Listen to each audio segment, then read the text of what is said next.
Jiji use ചെയ്യുന്ന ഒരു term ഉണ്ട്. എനിക്ക് അവനാ വേണ്ടേ, അക്കുട്ടനാണ് വേണ്ടെന്ന് പറഞ്ഞു ഇല്ലേ?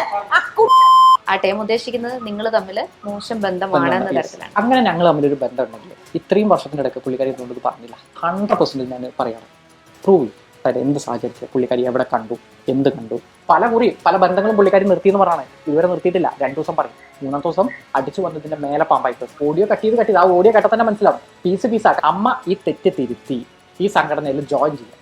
പക്ഷെ അമ്മേനെ എനിക്ക് അല്ലാതെ വിശ്വാസമല്ല. കൂടെ നടക്കുന്ന ആള് പറ്റിച്ച വഞ്ചകയായ ഒരു ഭാര്യ ആരെങ്കിലും വിശ്വസിക്കും? പക്ഷെ ബ്രദർ പറയുന്നില്ലേ, അതായത് മകള് പോയി ചത്താലും അജ്മലിനെ ഒഴിവാക്കില്ല. അതാ പറയുന്നത്. ഇത് അവരെ വാശി, അത് പുള്ളി സമ്മതിക്കില്ല. അത് ചേച്ചി മോളെ എന്തോ ത്രെറ്റനിങ് ചെയ്ത് കാര്യങ്ങൾ ചെയ്ത് പറയാണ്. അപ്പനെ വിളിക്കേണ്ട ബാസ്കറ്റ്.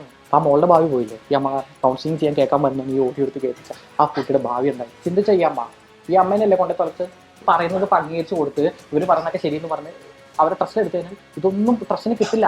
ഈ നാളെ ഇവളിരിക്കുമ്പോൾ അമ്മതേ കളത്തരം കാണിച്ചാൽ അവള് കളിയാവില്ലേ? അപ്പനെ പറ്റിയ തെറ്റ് മോൾക്ക് വരരുത് എന്നുള്ള പ്രതിർ താല്പര്യം കൊണ്ടാണ് പുള്ളിക്കാരൻ അത് പറയുന്നത്. അപ്പൻ്റെ ഒപ്പം നല്ല അമ്മയുടെ ഒപ്പം നിന്നിട്ടില്ല. ഞാനാണ് അവരുടെ കുടുംബം തകർക്കുന്നത് പറയുന്ന ആളുകളോട് ഞാൻ പറയാണ്, 100% ഈ വീഡിയോ ഒരു പ്രൂഫ് ആക്കിയിട്ടെന്ന് വെച്ചോ. കുഴപ്പമില്ലാത്ത റീച്ചും മര്യാദ ലെവലിലെ പേരുണ്ട്. പിന്നെ എന്തിനാ ഈ നാറ്റക്കേസിന്റെ പുറകെ പോകണമെന്നാണ്. ഞാൻ നാറ്റക്കേസിന്റെ പുറകെ പോയതല്ല. ആ മനുഷ്യൻ സത്യസന്ധ ആയതുകൊണ്ട് അദ്ദേഹത്തിന്റെ കൂടെ കൂടിയതാ. നാട്ടുകാരെ കാശും മേടിച്ച് പോക്കറ്റിൽ വെച്ചിട്ടാണ് പറയുന്നത് സാധനം. നാളെ തൊട്ട് ഇവിടുന്ന് ഒരുത്തനും ഒരു കാര്യം പുറത്ത് പറഞ്ഞേക്കരുത്. പറഞ്ഞാൽ എല്ലാത്തിനും അടിച്ചു കൊല്ലും. ആരാവൻ? ഞാൻ തമാശ പറയുന്നില്ല, വീഡിയോ ഉണ്ട്. ഞാനൊരു ക്രിസ്ത്യാനിയും കണ്ടിട്ടല്ല ക്രിസ്തു മതത്തിലേക്ക് വന്നത്. ഞാൻ ക്രിസ്തുവിനെ കണ്ടിട്ടാ. പുള്ളി ഇപ്പൊ എടുത്തിരിക്കുന്ന തീരുമാനം നിങ്ങൾക്കുള്ള ഒരു എക്സ്ക്ലൂസീവ് വാർത്തയാണ് കേട്ടോ.